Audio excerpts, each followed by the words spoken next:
అనగనగా ఒక నది గట్టున ఒక ఊరు ఉండేది. ఊళ్ళో జనాలంతా ప్రశాంతంగా కలిసి కట్టుగా ఉండేవారు. ఆ ఊళ్ళో ఒక గుడి ఉండేది. రోజూ గ్రామ ప్రజలు ఆ ఊళ్ళో పూజలు చేసేవారు.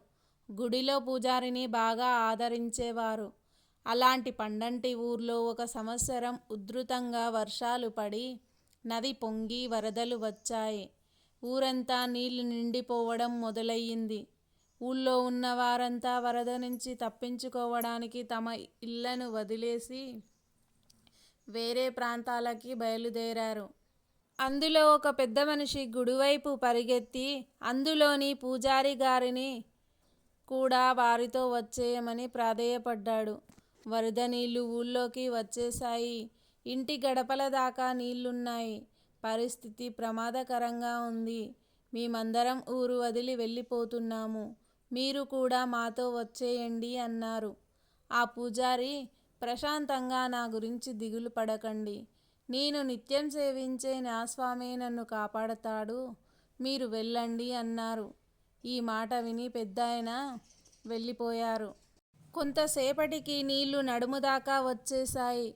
పూజారి గారు గుడిగట్టున నుంచొని జపం చేసుకుంటుంటే ఒక గుర్రపు బండిలో పోతున్నవారు కొంతమంది ఆగి పూజారి గారిని కూడా బండి ఎక్కమన్నారు. కానీ పూజారి గారు మటుకు నన్ను దేవుడే కాపాడతాడు అని గుడిలోనే ఉండిపోయారు. ఇంకొంచెం సేపటికి నీళ్లు మెడదాకా వచ్చేశాయి. పడవలో ప్రయాణం చేస్తున్న కొందరు చూసి వారితో వచ్చేయమని బ్రతిమాలుకున్నారు. మీరింకా ఇక్కడే ఉన్నారా? ఇక్కడ ఉండడం చాలా ప్రమాదకరం. నీళ్లు చాలా వేగంగా వచ్చేస్తున్నాయి. మీరు మాతో రండి అన్నారు. కానీ వారితో కూడా పూజారి, మీరు వెళ్ళండి, నన్ను దేవుడే కాపాడతారు అన్నారు.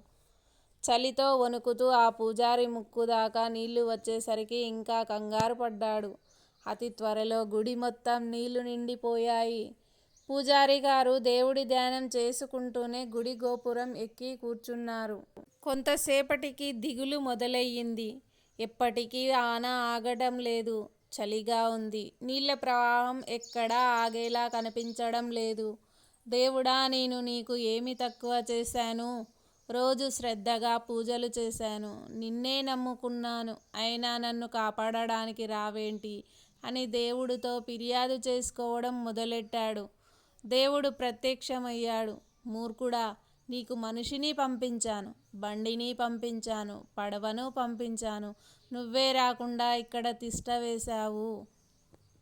నువ్వు నన్ను గుర్తుపట్టకపోతే అది నా తప్ప అని మందలించి మాయమైపోయాడు. పూజారికి వెంటనే జ్ఞానోదయం అయ్యింది. చేసిన పొరపాటు గ్రహించి క్షమాపణ కోరాడు. కొంతసేపటికి మరో పడవలో కొంతమంది కనిపించారు. పూజారి గారు, మీరు ఇంకా ఇక్కడే ఉన్నారని తెలిసింది. మాతో రండి. ఇక్కడ ఉండడం మంచిది కాదు అన్నారు. పూజారి గారు మరో మాట మాట్లాడకుండా పడవ ఎక్కి ప్రాణాలను కాపాడుకున్నారు.